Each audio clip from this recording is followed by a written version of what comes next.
We're a little ways into 2024 now, and the pace of AI certainly isn't slowing down, but where will it be by the end of the year? Well, we've put together 9 trends that we expect to merge throughout the year. Some of them are broad and high level, some are a bit more technical. So let's get into them.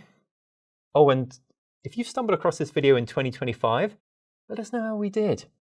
Okay, trend number 1. This is the year of the reality check. It is the year of more realistic expectations. When generative AI first hit mass awareness, it was met with breathless news coverage. Everyone was messing around with ChatGPT, DALL-E, and the like. And now the dust has settled, we're starting to develop a more refined understanding of what AI-powered solutions can do. Now, many generative AI tools are now being implemented as integrated elements rather than standalone chatbots and the like. They enhance and complement existing tools rather than revolutionize or replace them. So think Copilot features in Microsoft Office or generative fill in Adobe Photoshop. And embedding AI into everyday workflows like these helps us to better understand what generative AI can and cannot do in its current form. And one area generative AI is really extending its capabilities, that is in multimodal AI.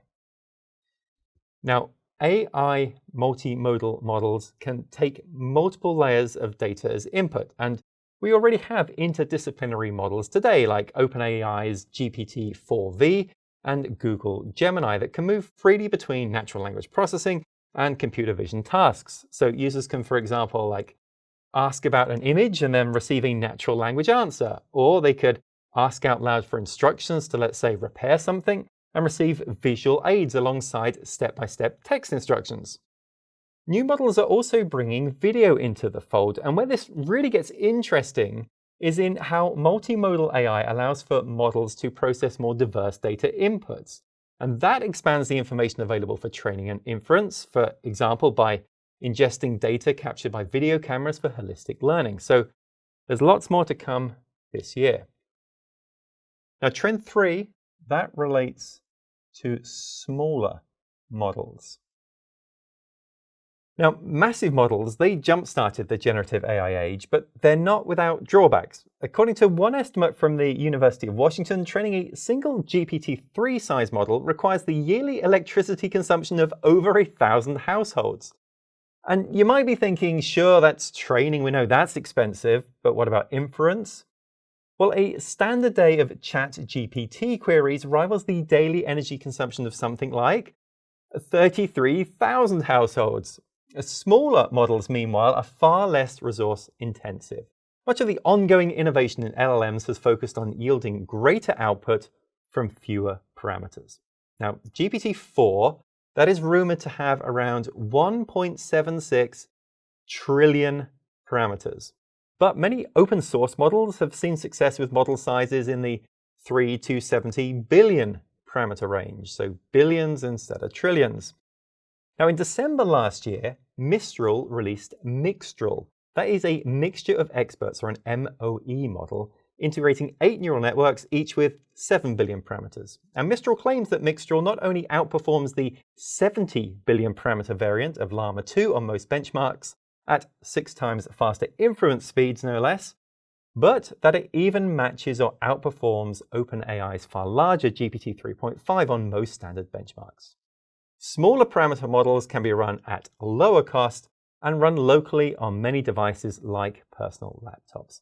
Which conversely brings us to trend number 4, which is GPU and cloud costs. The trend towards smaller models is being driven as much by necessity as it is by entrepreneurial vigor. The larger the model, the higher the requirement on GPUs for training and inference. Relatively few AI adopters maintain their own infrastructure, so that puts upward pressure on cloud costs as providers update and optimize their own infrastructure to meet Gen AI demand. All while everybody is scrambling to obtain the necessary GPUs to power the infrastructure. If only these models were a bit more optimized, they'd need less compute. Haha, yes, that is trend number 5, That is model optimization.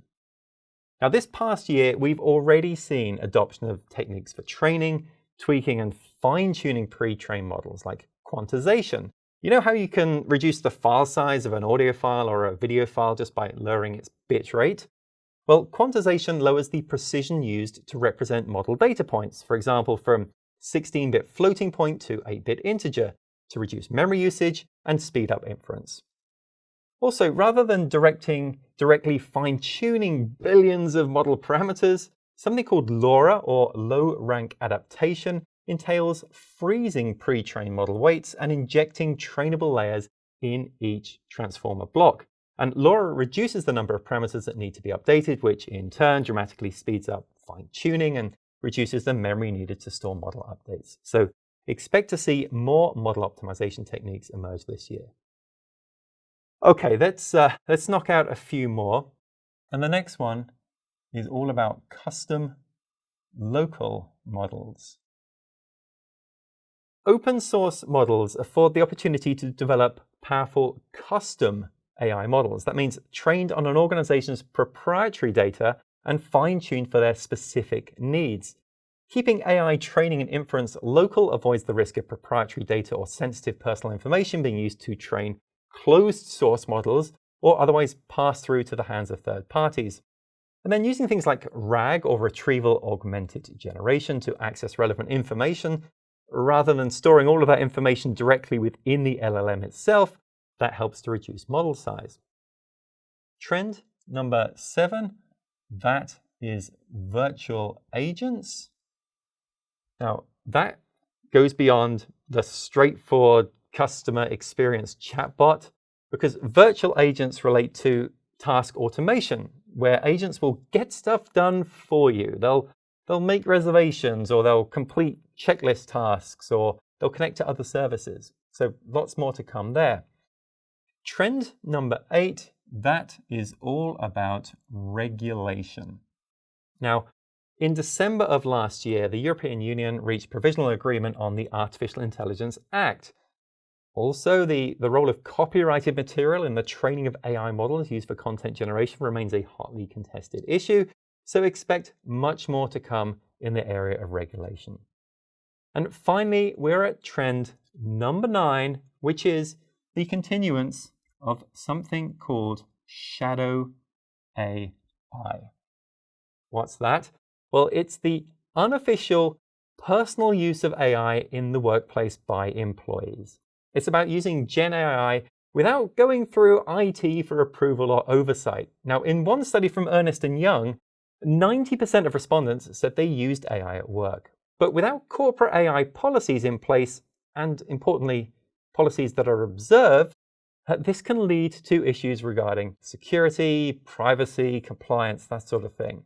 So, for example, an employee might unknowingly feed trade secrets to a public-facing AI model that continually trains the model on user input. Or they might use copyright-protected material to train a proprietary model, and then that could expose the company to legal action. The dangers of generative AI rise kind of almost in a linear line with its capabilities, and that line's going up. With great power comes great responsibility. So there you have it, 9 important AI trends for this year. But why 9? Don't these things almost always come in tens? Well, yes, they do, and that's your job. What is the one AI trend for 2024 that we haven't covered here? The missing 10th trend. Let us know in the comments. If you have any questions, please drop us a line below. And if you want to see more videos like this in the future, please like and subscribe. Thanks for watching.